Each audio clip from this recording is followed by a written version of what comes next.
নমস্কার। Easy learning কম্পিউটারের পক্ষ থেকে আপনাদের সকলকে স্বাগত জানাচ্ছি। আমরা এখন ভিজুয়াল বেসিকের উপর আলোচনা চলছে। তো ভিজুয়াল বেসিক কি আর সেটা কোথায় কোথায় ব্যবহার করা হয় তার ডিটেলস আমি এর আগের ক্লাসগুলোতে দিয়েছি। আজকে সরাসরি একটা প্রোগ্রাম কি করে ওপেন করা হয় আর সেই প্রোগ্রামটা কিভাবে আমরা এক্সিকিউট করি সেই সম্বন্ধে আজকে আমাদের ক্লাস। তো আসা যাক আমরা কিভাবে ভিজুয়াল বেসিক ওপেন করছি এবং সেই ভিজুয়াল বেসিকের কি কি কমান্ডের মাধ্যমে আমরা বক্স ওপেন করছি দেখা যাক।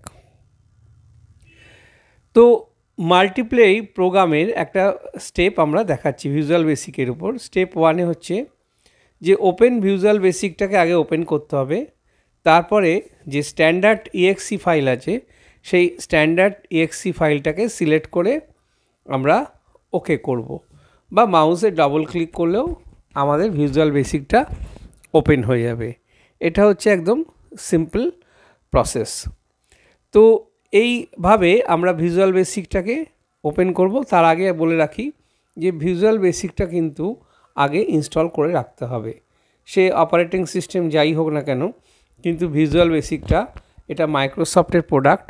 এটা মাইক্রোসফট যে কোনো সাইটে গিয়ে সেখান থেকে ডাউনলোড করে টোটাল যদি ভিজুয়াল স্টুডিওটা করতে পারেন খুব ভালো হয়।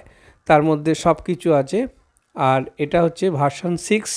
সুতরাং ভিজুয়াল বেসিকের এই ভার্সন 6-এ ওপেন করে আমরা ভিজুয়াল বেসিকটাকে ওপেন করছি। এরপর কি আসবে? এরপর আসবে যে আমরা দেখতে পাবো যে বাঁদিকে একটা বক্স চলে এসছে। এই যে এটা যে বক্সটা আছে সেই বক্সটা হচ্ছে কমান্ড লাইনের। আমরা বিভিন্ন কমান্ড এর মধ্যে রাইট করতে পারবো। তো সেই কমান্ড বক্সটার মধ্যে আমরা কি কি করব সেই কমান্ডগুলো আমরা এরপরে আমরা দেখাতে চাইছি। তো আসা যাক এই কমেন্ট বক্সের মধ্যে যে কি কি উইন্ডোজ এবং লেফট সাইডে কি কি কমেন্ট লাইন ড্র করতে পারি তার একটা আমি সামনে তুলে ধরার চেষ্টা করছি। তো আমরা কমেন্টের মধ্যে যে টাইপ করে যে দেখতে পাবো যে কোনো প্রোগ্রাম আমরা যদি রান করি তাহলে সেই রান করতে গেলে তার আগে এই কমান্ড লাইনে আমাদের সব কটাকে লিখে ফেলতে হবে। তো কিভাবে লিখব সেটা আসা যাক। ধরা যাক আমি একটা মাল্টিপ্লাই করছি 68-এর সঙ্গে 89। তাহলে এটা করতে গেলে আমাকে কি কি করতে হবে? প্রথমে আমাকে নিতে হবে একটা প্রাইভেট সাব কমান্ড। সেখানে ডিম নিউমেরিক অর্থাৎ ডাইমেনশন নিউমেরিক 1 সেটা হবে অ্যাজ এ ইন্টিজার। তারপর ডাইমেনশন নিউমেরিক 2 সেটাও একটা ইন্টিজার। আর রেজাল্টটা কী হবে? Dimension as a integer. তাহলে নিউমেরিক 1 যদি 68 হয় আর নিউমেরিক 2টা যদি 89 হয় তাহলে রেজাল্ট কী হবে? নিউমেরিক 1 মাল্টিপল নিউমেরিক 2, অর্থাৎ এই দুটোর গুণ। প্রশ্ন হচ্ছে যে এটা তো যে কেউ পারে, বা আমরা এই প্রোগ্রাম ছাড়া কেন করতে যাব? কিন্তু যদি এটা মাল্টি ভলিউমে হয়, অনেক বড় বড় গুণ হয়, সেক্ষেত্রে কিন্তু আমাদের প্রোগ্রামের মাধ্যমে করলে খুব সুবিধা হবে। স্টেপ 3টা কী আছে? স্টেপ 3টা হচ্ছে মাল্টিপল যে দুটো নাম্বার ভিজুয়াল বেসিকে আমরা রাইট করেছি সেই রাইটগুলোকে এইভাবে আমাদের কমান্ড লাইন যেভাবে আমরা বাঁদিকে দেখাচ্ছি সেই কমান্ড লাইনের মাধ্যমে লিখতে হবে। এটা কিন্তু কোনো রকম স্পেস বা কোনো রকম কিছু দেওয়া যাবে না, তাহলে কিন্তু এর রেজাল্ট আসবে না। তাহলে আমরা কি কি পেলাম? আমরা স্টেপ 1 প্রথমে আমরা সিলেক্ট করলাম বক্স, তারপরে স্টেপ 2তে আমরা কি কি করতে চাইছি সেটাকে নিলাম।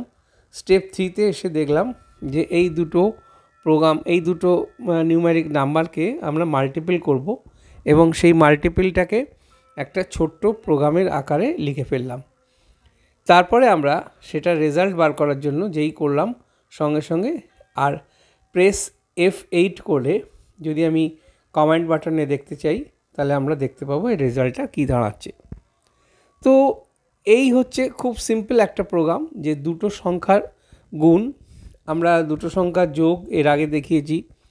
এরপরে যদি দুটোর জায়গায় তিনটে হয়, তিনটে যদি গুণিতক হয়, তাহলেও আমরা এইভাবে করতে পারবো, ডিভাইডেড করতে পারবো, অ্যাডিশন, সাবট্রাকশন, মাল্টিপল, যে কোনো সংখ্যাকে আমরা এইভাবে যোগ, বিয়োগ, গুণ, ভাগ, যা ইচ্ছা, মানে আমাদের যদি যা প্রোগ্রাম থাকবে সেই প্রোগ্রাম এই কমান্ড লাইনের মাধ্যমে আমরা করে দেখাতে পারবো।